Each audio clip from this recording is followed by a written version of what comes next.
Torej, imam korono, čisto ta pravo korono, tako imenovano korono. Torej, vnetje pljuč, obojestransko vnetje pljuč, drugače pa brez kakšnih večjih problemov.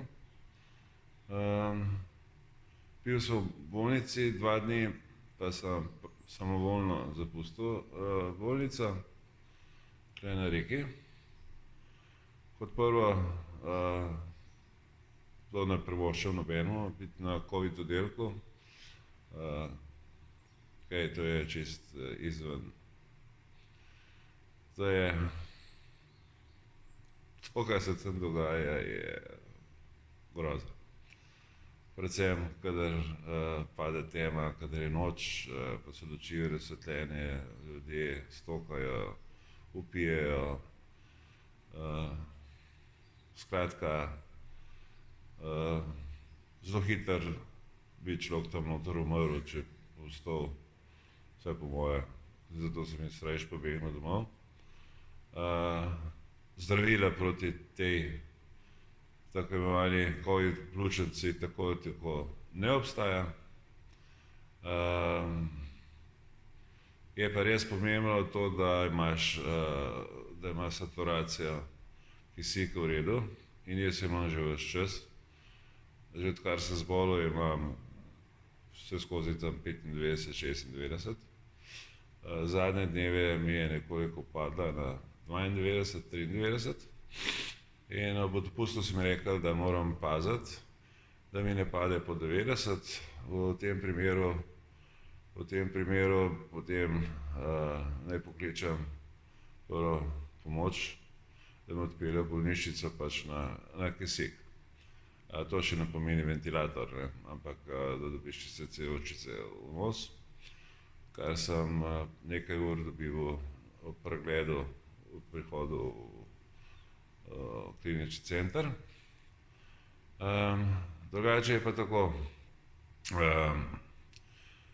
uporabil sem to, kar ste me videli, zdajle, da sem počel, to je bila inhalacija sode bikarbone. To je pač improvizacija tega. Tako pred nekaj meseci v ameriškem znanstvenem časopisu je šlo, na moji spletni strani holist.eu piše postopek, kako se to počne. To je pač, kakor sem rekel, se prilagajaš, kakor se lahko, z neke inovacije. In pač soda bikarbona zviša pH v pljučih, kar posledično pomeni, da tako imenovani patogeni se ne morejo razvijati in jih v bistvu to pobija. In na ta način naj bi se pljuča zdravila.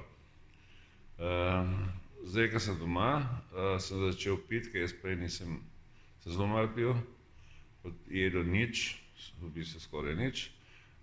Zdaj pa seveda moja prva naloga, da čim več pijem tekočine in vode, čajev in predvsem sokov, pomaranče, grejpfrut in tako dalje.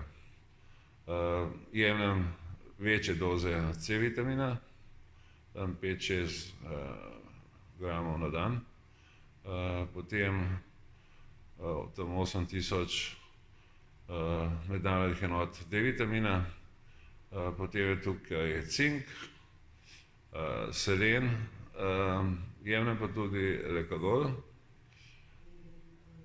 in to je to. V glavnem, to je moje ozdravljenje, poročil bom še naprej o tem, kako poteka. Zaenkrat mislim, da je vse v redu in zadnje merjenje sem imel 96, saturacija, včeraj pred spanjem celo 98. Bomo videli, kako bo šlo to naprej. In do naslednjič, hvala lepa.